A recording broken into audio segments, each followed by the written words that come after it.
Hello friends, તમારું સ્વાગત છે મારા કિચનમાં। તો આજે આપણે બનાવીશું શાકભાજીથી ભરપૂર હેલ્ધી અને ટેસ્ટી એવી ફાડા ખીચડી, જે બનાવવી એકદમ સરળ છે। તો રેસીપી એકવાર પૂરેપૂરી જોજો અને જો રેસીપી પસંદ આવે તો વિડીયોને લાઇક, શેર અને ચેનલને સબસ્ક્રાઈબ કરવાનું બિલકુલ ના ભૂલતા। તો આપણે ફાડા ખીચડી બનાવવા માટે મેં અહીંયા 1 કપ જેટલા ફાડા લીધા છે, ઘઉંના ફાડા છે અને વજનમાં 200 ગ્રામ જેટલા છે। હવે અહીંયા મેં લીધું છે 1/4 કપ જેટલી મગની ફોતરાવાળી દાળ। તમે અહીંયા દાળનું પ્રમાણ ઓછું પણ રાખી શકો છો, પણ જેટલી દાળ હશે એટલો ખીચડીનો સ્વાદ બહુ જ સરસ આવે છે, એટલે મેં અહીંયા 1/4 કપ જેટલી મગની ફોતરાવાળી દાળ લીધી છે। આ બંને વસ્તુને સરસ મિક્સ કરીને 2 થી 3 વાર સરસ પાણીથી ધોઈ લેવાનું છે અને 15 થી 20 મિનિટ માટે એને ડૂબડૂબા પાણીની અંદર રાખીને પલળવા દેવાનું છે। તો અહીંયા આપણે ખીચડીને એકદમ સરસ રીતે ધોઈ લીધી છે અને આપણી ખીચડી સરસ રીતે ડૂબી જાય એટલું આપણે અહીંયા 2 થી 2.5 ગ્લાસ જેટલું પાણી મેં અહીંયા એડ કરી દીધું છે અને 15 થી 20 મિનિટ જેટલું આપણે એને રેસ્ટ થવા દઈશું, એટલે સરસ એવી આપણી ખીચડી પલળી જશે। હવે આપણે અહીંયા શાકભાજી જોઈ લઈએ। તો મેં અહીંયા લીધા છે બટેટા, આ 1/4 કપ જેટલા છે। તમે શાકભાજીનું પ્રમાણ તમારા સ્વાદ પ્રમાણે વધુ કે ઓછું કરી શકો છો। ત્યારબાદ લીધા છે જીંજરા અથવા તો લીલા ચણા આવે છે તે, સિંગદાણા, વટાણા અને ગાજર। આ બધું જ તમે તમારા સ્વાદ પ્રમાણે વધુ કે ઓછું કરી શકો છો। મેં અહીંયા અંદાજે બધું 1/4 કપ જેટલું લીધું છે। ગાજર મેં અહીંયા 1/2 કપ જેટલું લીધું છે। તો હવે આ બધી જ વસ્તુને એક પ્લેટમાં આપણે કાઢી લઈશું, એક વાસણમાં, અને બધાને આપણે એકદમ સરસ રીતે 1 થી 2 વાર ધોઈ લેવાનું છે।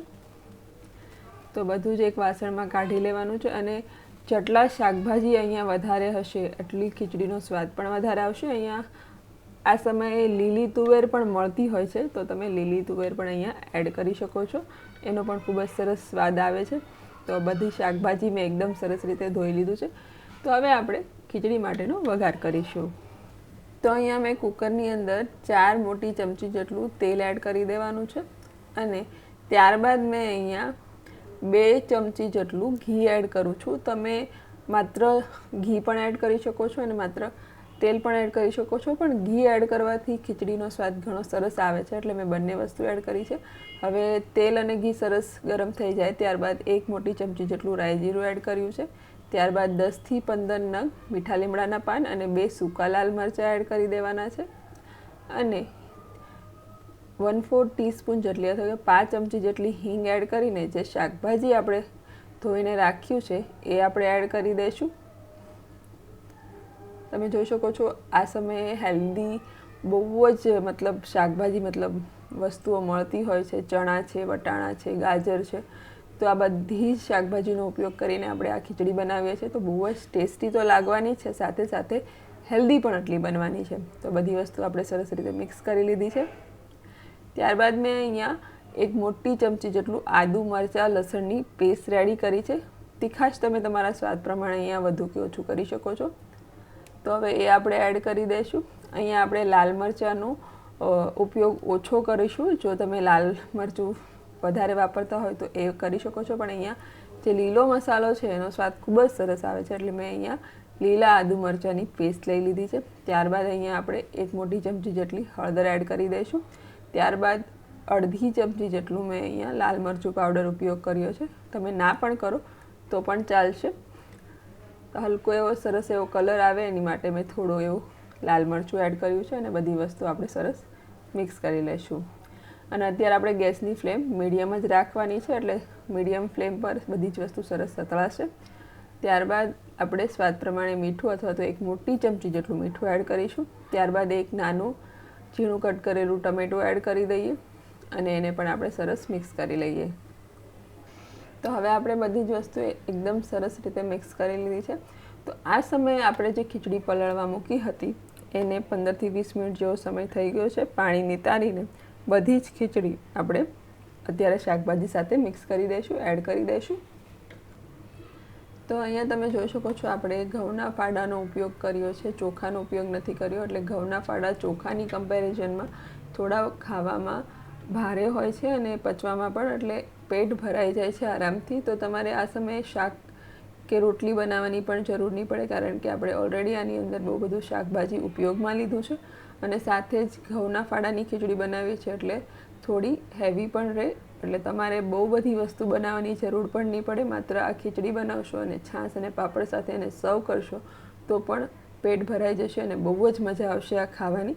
તો ખીચડી અને શાકભાજીને એકદમ સરસ રીતે મિક્સ કરી લીધું છે મેં, અને એને હાઈ ફ્લેમ પર થોડી વાર થવા દઈશું એટલે એકદમ સરસ એ ચડી જશે. ત્યારબાદ આપણે એની અંદર 7 કપ જેટલું પાણી એડ કરવાનું છે. એટલે અહીંયા આપણે 3 થી 3.5 ગણું જે ખીચડીનું માપ હતું એનાથી 3 ગણું, એનાથી થોડું વધારે એટલું પાણી આપણે એડ કરવાનું છે. તો પણ આપણી ખીચડી એકદમ સરસ છૂટી છૂટી રહેશે, એકદમ સરસ બફાઈ પણ જશે, કેમ કે ઘઉંના ફાડા છે એટલે પાણીનું પ્રમાણ થોડું આપણે વધારે રાખવાનું હોય છે. અને ખીચડીને એકદમ સરસ આપણે મિક્સ કરી લઈશું. હવે આ સમયે હું અહીંયા અડધી નાની ચમચી જેટલું ગરમ મસાલો એડ કરું છું. તમે ના પણ ઉપયોગમાં લેતા હોય તો તમે સ્કીપ પણ કરી શકો છો. ત્યારબાદ અહીંયા 2 મોટી ચમચી જેટલા લીલા ધાણા એડ કરી દઈશું. તો બધું જ સરસ આપણે પાછું મિક્સ કરી લેવાનું છે. અને આ ખીચડીનું જે મિશ્રણ છે પાણીને એકદમ સરસ ગરમ થાય એટલે કે થોડા બબલ્સ દેખાય અથવા તો એકદમ ઉકળતું લાગે ત્યારે આપણે એની અંદર ઢાંકણ બંધ કરવાનું છે. અહીંયા મને મીઠાનું પ્રમાણ થોડું ઓછું લાગ્યું હતું એટલે મેં એને મીઠું એડ કરીને સરસ મિક્સ કરી લીધું છે. તો હવે તમે જોઈ શકો છો આપણે અહીંયા ખીચડીમાં પાણીમાં સરસ એવા ગરમ થવા લાગ્યું છે, મતલબ કે એના બબલ્સ આવવા લાગ્યા છે. તો આ સમયે આપણે કુકરનું ઢાંકણ બંધ કરીને 4 વિસલ આવવા દઈશું, 4 સીટી આવવા દઈશું. ત્યારબાદ આપણે એને જ્યાં સુધી એ પ્રેશર ઓછું થાય ત્યારબાદ આપણે એને ખોલીશું. તો 4 સીટી આવી ગઈ હતી અને આપણે જોઈએ આપણી ખીચડી કેટલી સરસ તૈયાર થઈ છે. તો તમે જોઈ શકો છો એકદમ સરસ, અને અત્યારે એની સુગંધ બહુ જ સરસ આવે છે. એટલી ટેસ્ટી પણ બની છે અને સુગંધથી જ તમને ખાવાનું મન થઈ જાય એટલી ટેસ્ટી બની છે. તો એકવાર આ રેસીપી જરૂરથી ટ્રાય કરજો, બધાને બહુ જ મજા આવશે.